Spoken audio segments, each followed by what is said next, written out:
Welcome back. Now, Leanne was there yesterday, but of course the Travel Indaba continues, and it brings together exhibitors from various African nations as well as buyers from across the world to showcase a collection of products from across the African tourism sector. Let's cross now to Nosipho, who is still there in eThekwini for us to find out what to look forward to today. Nosipho, good morning, and the weather looks absolutely splendid there.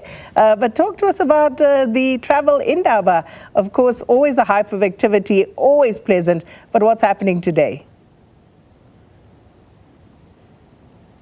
Good morning, SK. The weather is so lovely in Durban today, much different from what Leanne saw yesterday, so she might be feeling a little jealous seeing the sun today. But it is day 2 of Africa Travel Indaba, with one of the highest attendees recorded this year, with over 1,100 exhibitors and 4,500 delegates from across the continent and internationally, as well as from 25 countries. But to speak to us more about the Indaba, as well as how well it's gone so far, I have with me the Chief Marketing Officer, Thembisile Sehloho. Thank you so much for joining us this morning. You're live on Morning Live. Good morning. Thank you for the opportunity. Let's speak about your opening remarks firstly on the attendance. Nearly 1,100 people that you expected to attend the Indaba, but from what you were telling me before, we have much more than that in the numbers. Yes, we do. So it's been a real success for us. The target was 1,100 exhibitors. We've got 1,245 exhibitors on the floor from all over Africa. So it's really been a success. So we actually even had an increase in countries that came to attend Indaba this year. We have 26 countries, one of the new countries being Guinea, and all the usual suspects, Kenya, Nigeria, Zambia, all the big countries that have attended. And the opening ceremony was absolutely amazing yesterday. It really just shows the spread and the breadth of what Africa has to offer. You very much encourage networking sessions at these Indabas, and I saw it was on full display yesterday within the exhibition halls. Yeah. Speak to us more about those networking sessions, how successful they are in terms of the collaborations that come out of the Indaba. Yeah, so Indaba actually starts on a Monday. So the exhibition floor is not open on a Monday, but we have bond days. So I call them like mini lectures. So we had a business opportunity networking days, so those sessions were pretty much full. So it's really about empowering small business, even big businesses, around how they can grow and expand their businesses, So we have the lectures with different experts in each lecture, and we have panelists that share their knowledge, they share their experiences. So the guys get to, particularly for me, small businesses get to learn, grow, network, and they get to engage with potential buyers on their products. So some of the panelists are actually owners of these products that we are displaying on the show. So it's really a good session for business networking. So for me, Monday is like a commercial session, a proper commercial session, and then obviously yesterday we kicked off with the minister opening up the ceremony and the floor being opened, and you now get to go shop. So you get all these buyers coming to look at our products from all over South Africa and all over Africa. And the new sections, I'm not sure how new they are in terms of the hidden gems sections, the sustainability projects where different exhibitors are also selling some of their products, as well as the small and medium enterprises that are there as well, displaying their products and services. Speak to us more about that. Why was it so important for you to have these sections within the exhibition? They're not necessarily new.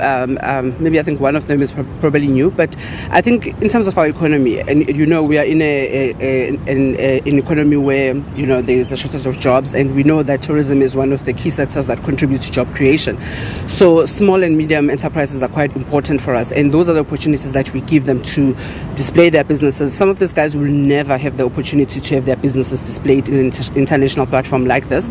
We give them the space to actually exhibit, sell, and show off their businesses in the space, because our effort is, I'm always saying, in the tourism industry, the walls are up, but the foundation is not really solid, and the foundation is small and medium businesses, and particularly focusing on rural and township tourism. So we have to grow those ecosystems within tourism, because those ecosystems then feed into bigger systems. And it's not about just really keeping those small businesses. It's about enabling them, because we don't want them to be small businesses forever.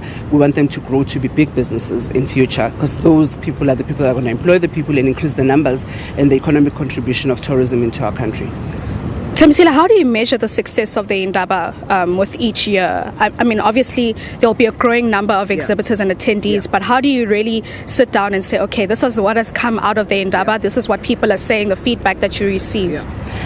The first measure of Indaba, last year we contributed 1 billion into the South African economy. So that's really the key measure because it's about growing the economy, right? So the measure now would be, have we exceeded that what we did last year? So that's the first measure. The second measure is the economic injection of exhibitors. So what's important is that people will either not come back to a show if it's not contributing to their business. So what we see is that people are either coming back, and some people there is even new exhibitors. So there is value. So clearly the dedicates that are coming to see these businesses are actually converting into business opportunities for the people, because otherwise they wouldn't come back, right? So that's what we measure. So this year we had, the growth from 1,000, our target was 1,100 exhibitors. We had 1,245 exhibitors on the show, and then also the representations of countries growing. So they are clearly seeing the opportunity, they are seeing the value, and they're paying for the space, to be here. And then the fourth measure for me would be the number of people that are actually attending Indaba. So we're literally full. We're full everywhere. We're full in every lecture. So people are seeing value in either the lectures that are being given at Indaba, they are seeing value in the products that they're coming to experience, and obviously the buyers are then able to curate the really great experiences for their clients, so that they can come and experience the breadth of South Africa. They can come and experience the breadth of Africa's offering in terms of tourism products that we have on offer. Thembisile, thank you so much. That's all we have time for right now, but thank you very much for your time. That is Thembisile Sehloho, who is the Chief Marketing Officer of SA Tourism. We will be back at the ICC to speak to some of those exhibitors once again, especially those within the SMEs, women-owned businesses, as well as other exhibitors from the other countries within the continent. But that's where we leave it now. Let's go to an ad break.